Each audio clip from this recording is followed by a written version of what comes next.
Magandang araw mga ka-DepEd. Ako po si Yusek Willie Cabral mula sa DepEd HROD.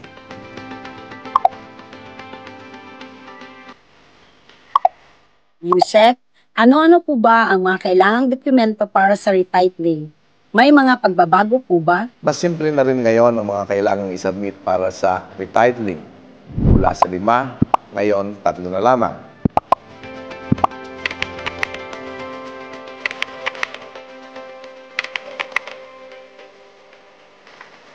Yusek, tungkol naman po sa ENCOYs at MOVs, kailangan pa po ba itong buuin muli para sa promotion? Tungkol naman sa NCOIs at MOVs, hindi ito dagdag na requirement na kailangang buuin para lamang sa promotion. Sa totoo lang, bahagi ito ng regular na teaching learning duties tulad ng lesson plans, assessment materials, at LAC session documentation na atin na rin namang ginagawa sa pang-araw-araw na gawain bilang isang guro. Kukunin lamang natin ito sa mga MOVs mula sa 3 nakaraang RPMS or PMS cycles.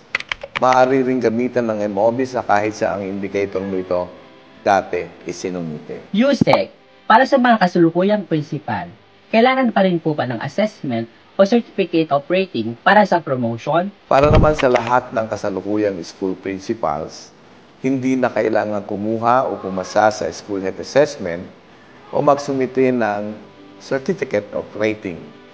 Kapag nag-a-apply para sa reclassification or promotion, papunta sa mas mataas na posisyon bilang school principal. Ito ay para sa mga school principals na makikita sa screen.